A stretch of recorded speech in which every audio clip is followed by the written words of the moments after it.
Kalinga pagkatapos nating magdamo at kailangan mo natin tumigil sa pagdadamo dahil magpapakain tayo ng ating mga logo. Yan, ito na yung ating mga biik. Oh. Yan na sila after 10 days. Ayan na po sila. Yan, wait lang. Kunin natin yung iba.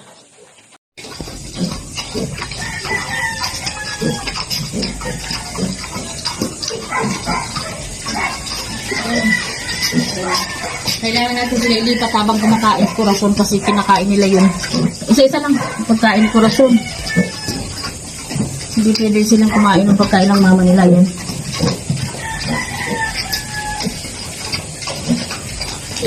Sana magdamag kayo na didili sa nanay mo.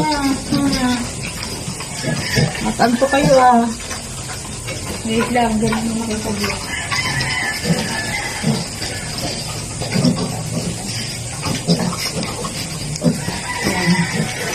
Habang kumakain si Corazon. Yan. Kalinga po, binibigyan natin si Corazon ng dahon ng kamote para magkaroon ng potassium at ma-sustansya yung dili-dili ng mga anak niya. Iba-iba po yung gulay na binibigay ko araw-araw sa kanya. Hinahaluan ko po yan ng feeds. Yan, kukuha na natin ng feeds at ng hingi. Para yung sustansya ng mga gulay na kinakain ni Corazon nadididi ng kanyang anak. Kaya din lang naman po yung mga anak ko. Grabe, 10 buwan pa lang, 10 araw pa lang yan.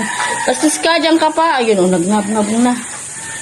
Grabe, 10 days na po sila ngayon, mga kalingap, Bubutsyog. Ang bubutsyog. Nagnab-ngab na din.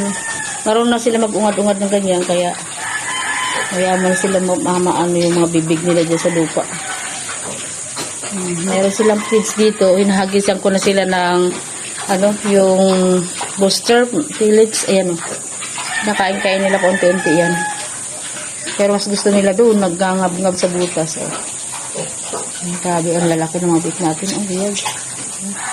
Mahaba. Yan, 10 araw pa lang po yan sila. Pero makukulit. Kaya kailangan sila ihiwalay dyan kasi kakainin din nila yung pagkain ng mama nila. Ano yan? May mama dyan na isa. Ay, malaking mama. Ayun, mama nila.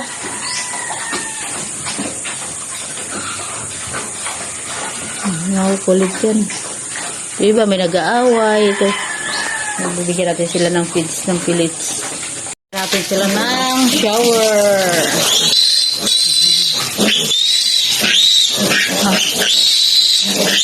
Ay, dahan-dahan lang, shower. Ayan, bigyan natin silang konting shower. At itong nanay, tagal ng kumain. Tampakan ko siya ng talbos ng kamuti. Para masustansya yung dinididi ng kanyang mga anak.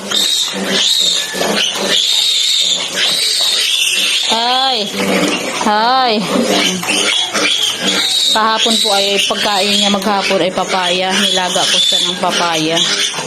Nung nakarang araw naman malunggay. Kailangan po talaga tiyagain natin siya para yung gatas niya ay masustansya ay madidede ng mga biik. Kahit na mayroon tayong binibigay na na lactating feeds. Ayan, lactating feeds po yung kinakain niya. Nahaluan ko pa rin ng fresh na gulay. Mga organic. Para yung sustansya ay nadididi ng biik niya. Para din siyang tao. Ay, bakit? Uy, you're so maingay. Kumakain pang nanay nyo.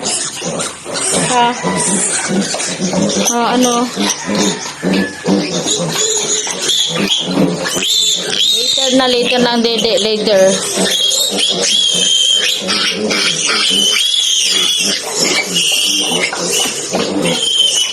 Walisin natin yung kanilang kulungan. Ayan, after 13 days, ayan na sila, Ay, grabe. Ayan, unti-unti ko na sila pinapakain ng, ng kids. Tikim-tikim pa lang sila, tikim-tikim. Ayan, hindi nila kinubos yung pagkain. Hiniwalay ko sila sa mama nila kasi hindi makakain ng maayos. Kaya yan. Diyan sila. After 13 days nila, oh, mga makukulets, mga tulog. Mga tulog ang baby.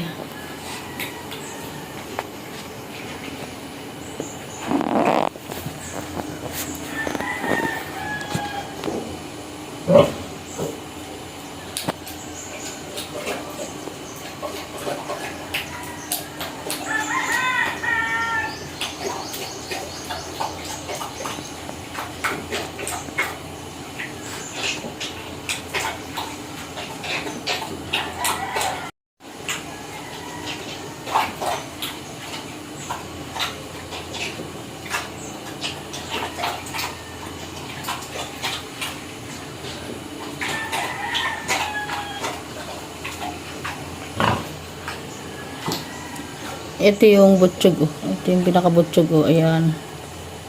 Yan. Yan. Tumayo na siya. Siya ang pinakabutchog sa kanila magkapatid, oh.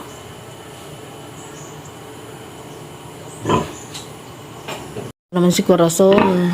Ano, kumain ka lang dyan. Iyan mo lang yung mga anak mo. Tinalian natin siya, mga kalingapas, eh. Binabaklas niya yun, oh. Binubuksan niya yung pag nakakawala siya, oh. Pakikialaman niya yung mga anak niya.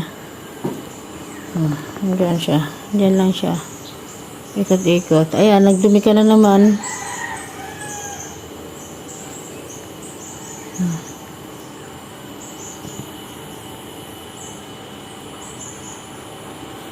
Tinalian ko siya.